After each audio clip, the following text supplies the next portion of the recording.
नमस्कार, आप देख रहे हैं वीके न्यूज और मैं आपके साथ निधि पोखरियाल। सन 1975 भारत में लगी इमरजेंसी को 44 वर्ष पूरे हो गए हैं। 25 जून ये वही तारीख थी जब देश में तत्कालीन प्रधानमंत्री इंदिरा गांधी ने आपातकाल की घोषणा की। रातों रात सियासी गलियारों से लेकर देश की सड़कों पर इस आदेश से हलचल मच गया था। अपनी सत्ता के खो जाने का डर इंदिरा को काफी समय से था। इंदिरा जानती थी कि एक ना एक दिन 1971 के लोकसभा चुनाव में हुई धांधली का सच देश की जनता के सामने आ ही जाएगा।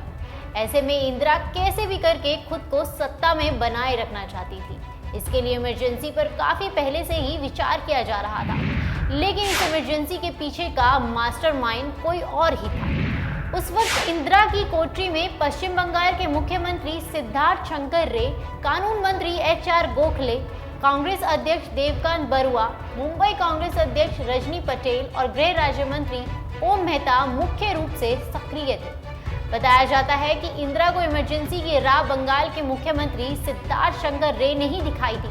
सन 1972 में बंगाल के मुख्यमंत्री बनने के साथ साथ सिद्धार्थ इंदिरा के मुख्य सलाहकार भी बन गए थे।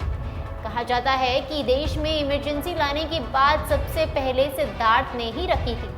उनका कहना था कि तत्कालीन राष्ट्रपति फखरुद्दीन अली अहमद को आपातकाल लागू करने के लिए उद्घोषणा पत्र पर हस्ताक्षर करने में कोई आपत्ति नहीं होगी। वे इसके लिए तुरंत ही तैयार हो जाएंगे। बस फिर क्या था, इंदिरा ने किसी की ना सुनते हुए सिर्फ सिद्धार्थ की सुनी और देश में आपातकाल की घोषणा कर डाली। उस वक्त RSS के तमाम उन खास शहरों की लिस्ट तैयार की गई जिन्हें अरेस्ट किया जाना था। JP नारायण पर देशद्रोह का आरोप लगाते हुए उन्हें अरेस्ट कर लिया गया था। इनके अलावा लाल कृष्ण आडवाणी, अटल बिहारी वाजपेयी, जॉर्ज फर्नांडिस आदि बड़े नेताओं को भी जेल में डाल दिया गया। 21 महीनों तक चली इस इमरजेंसी ने देश की तस्वीर पूरी तरह बदल कर रख दी थी। सभी नागरिकों के मौलिक अधिकार खत्म कर दिए गए थे।